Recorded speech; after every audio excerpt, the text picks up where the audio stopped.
everybody, John12 back here again with another video, and I'm here to give you my official review for The Flash Season 2, Episode 8, titled Legends of Today. Now, of course, if you haven't seen this episode, please go check it out, because this review may contain spoilers. But that being said, let's get into this episode of The Flash. Of course, it's obviously the first part in the Flash and Arrow crossover episodes, and the first thing that really stands out to mind is that CW, Greg Berlanti, everyone who's been involved in the CW DC universe have really stepped up their game when it comes to the crossovers of their obviously their sister shows, if you will.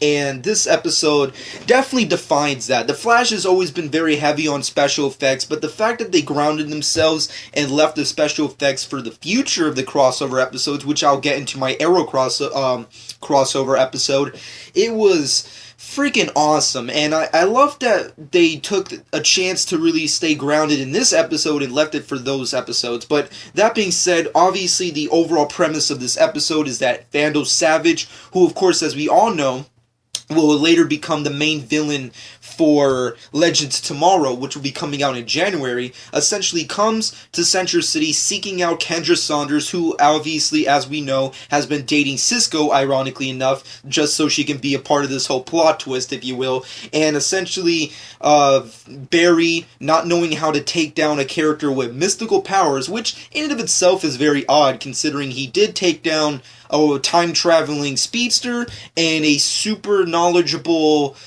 gorilla. But somehow he can't take down a dude with fucking a trench coat full of knives?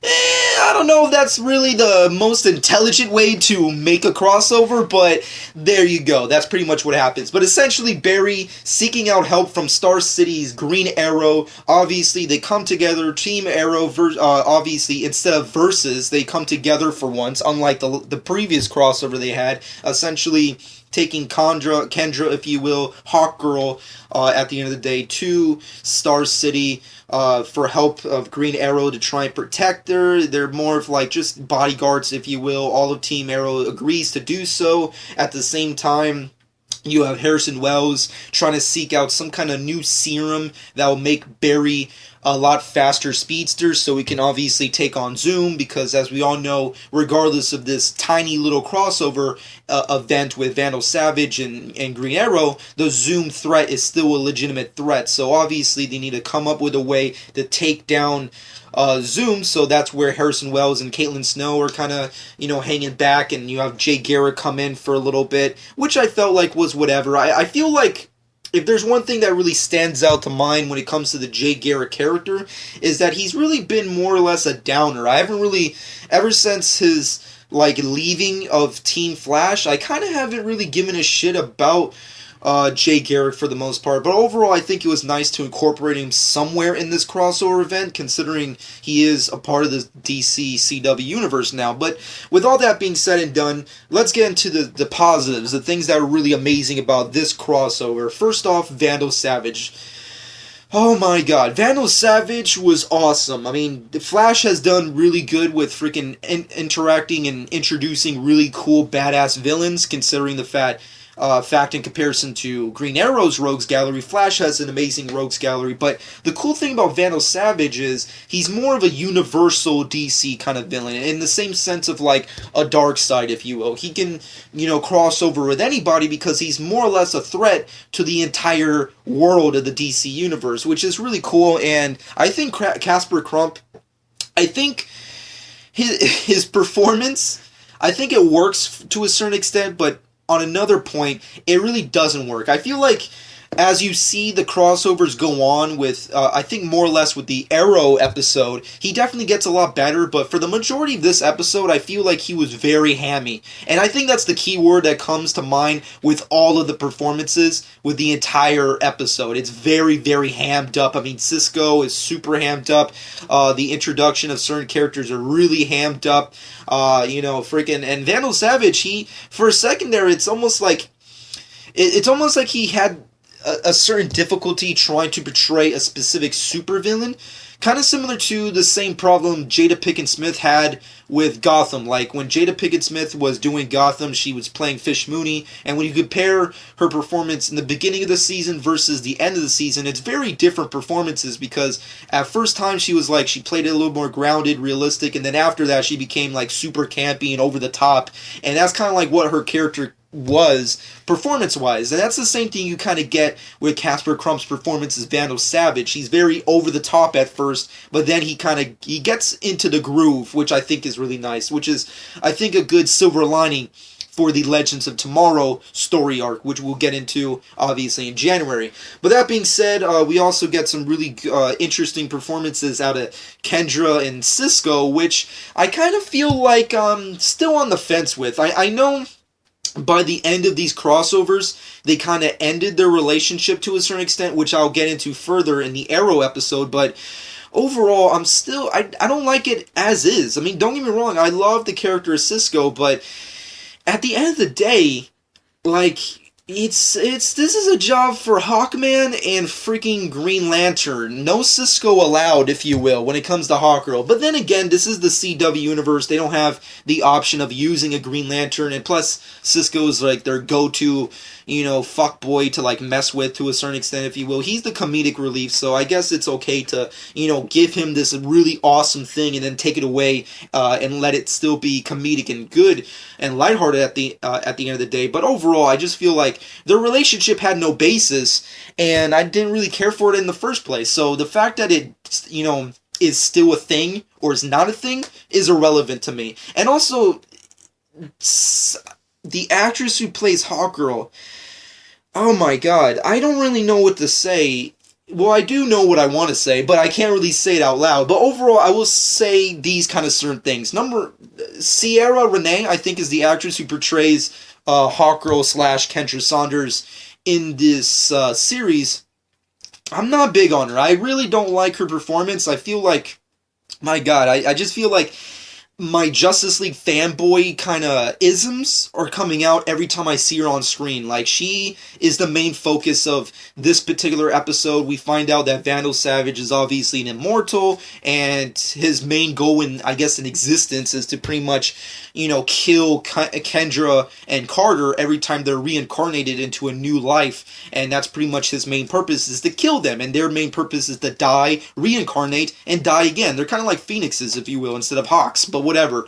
But at the same time, it's like, when I think of Hawkman, when I think of Hawkgirl, I think of these intergalactic alien beings who are super warriors and badasses. This CW version is the complete opposite of what I think of Hawkgirl. She's not Hawkgirl. When I see Ciara Renee, or what have you, the actress's name is, I don't really see Hawkgirl. I see like this CW chick that so happens to have hawk abilities, or bird-like abilities, if you will. That's pretty much what I see, and I'm not big on that. I think the performances were very weak when it came to these new characters, and I wasn't big on them. I really wish they could have brought something to the table, and they didn't. They didn't bring anything to the table. I think she was terrible. I think she didn't really, change anything. As for a first outing in live action, I'll give them credit for trying to achieve Hawkgirl, which I think they did a pretty decent job. But overall, I still feel like it was meh. It was not the greatest thing in the world, I feel. But overall, what are you going to do? But at the same time, Cisco, I think he had the best jokes. Even though he was very hammed up, man, did he have the best jokes of the entire episode. If there's one thing I can say, is that he was the funniest part, and he was full-on joking it all up. I mean, him fucking around with Felicity, saying like, oh, you fucked up my system, what are you doing? And then like him messing around with Thea, just, bashing her for like, oh, you're just mad because I have nicer hair, or whatever the fuck he was saying. It was funny stuff, and I like and appreciate that. But overall, the Flash episode, it was, for a crossover episode, it's nice and it's cool, but as a Flash episode, it wasn't great. I feel like for a crossover it's good, but for a Flash episode that's been an established series like this, it wasn't the greatest episode of the season. I feel like it was very dumb. It wasn't that well written. Performances weren't that great. Cisco was the best part, and Vandal Savage was very hammy, So, as a villain, which is saying a lot considering Vandal Savage as is kind of hammy because he doesn't really have, he's not like Darkseid in the sense he has like these ultra super abilities, but he does have superpowers. He's immortal, he can live forever, he can't die, he's super intelligent, he has this amazing ability to adapt. That's what makes him a threat. But at the same time, it still baffles me that Barry would really go to the trouble after one fight, which wasn't even that much of a fight. It was like a 5-second, like, who are you? I will kill her. And then he leaves for like 5 seconds later. He's like, we need all of her. It's like, really? Really? The dude had fucking, it's like, and the explanation was terrible. It's like, even Cisco was kind of like, really, dude? We don't need that fucking asshole in the hoodie. Fuck him. And then Barry's like, but there was something different about him. He was mystical. It's like, come on, dude. I don't really buy that shit for 1 second, but what are you gonna do? They had to come up with some bullshit reason for the sole purpose of having both Arrow and the Flash to come together again. But I feel like, in comparison to last year's crossover episode, I feel like the reasoning was a lot better. This time around, it just felt dumb. Even though the special effects and the setups were a lot better, and obviously there's twice as more characters, it still was a fall because, obviously, there wasn't really anything impressive and a great reason for these characters to come together. I love Vandal Savage. He's one of my favorite Justice League villains. But at the same time, it's like, is he really that much of a threat? The TV version, mind you, the TV version, and this is even before he gets the Loki Pokey Stick. Yes, I'm calling it the fucking Loki Pokey Stick because that's what it is. I'm telling you, we will get to the Avengers jokes in the Arrow episode review. Don't worry, it's coming. But, really? You really needed those fuckers? Did you? Did you really? I want to know. Someone try and defend it. Please, in the comment section below. But also, if there is one also really cool thing that I loved about this episode, has to be how awesome and comic booky Team Green Arrow is when they're not even on their own fucking show. Like, I'm just saying, like, when you watch Arrow the show, it's very uncomic booky. Now, granted, in this season especially, they really have hammed up the comic book elements and superhero elements of their show. But at the same time, it almost felt like when Arrow is on Arrow, it's very serious, and we have problems, and we need to deal with them. When you get to Flash, it's almost like, now we're full-on comic book page brought to life. It's like, how the fuck did you do that? I mean, how even the introduction was freaking comic booky. It felt like a Batman animated show brought to life. I mean, you have Damien Dark, who's fucking the Joker, just doing some crazy shit, and then freaking, out of nowhere, Team Arrow's there, like a fucking blink of an eye, they're just right there.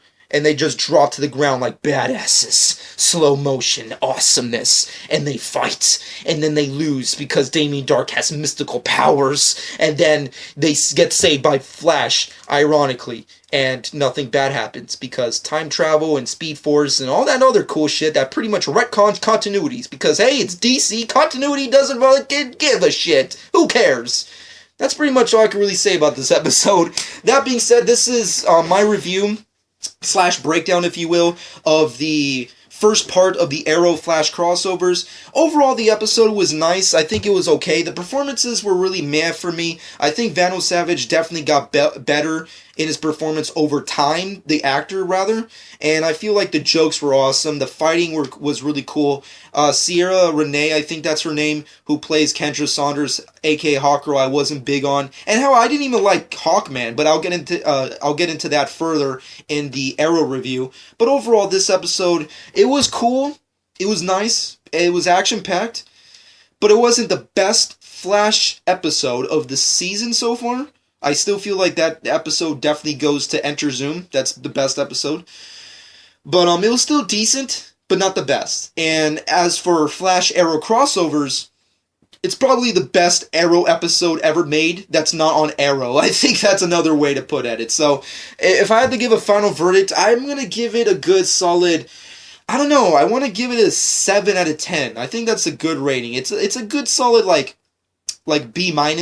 it's like a C plus, like a really high C plus, really low B minus episode. That's kind of like the best way I can put it. So I give it a solid 7 out of 10. Let me know what you personally thought. Did you love it? Did you hate it? Let me know in the comment section below.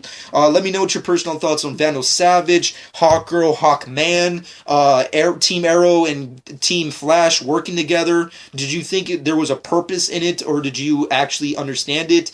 And let me know your personal speculations for future crossovers that I'm pretty sure will end up happening, because, you know, if the ratings keep going up, they're obviously going to continue doing a ton more in the future. But that being said, hope you guys enjoyed. Follow me on Twitter and Instagram at Jonch12. Subscribe to my channel if you haven't done so already. And hope you guys enjoyed. This has been Jonch12.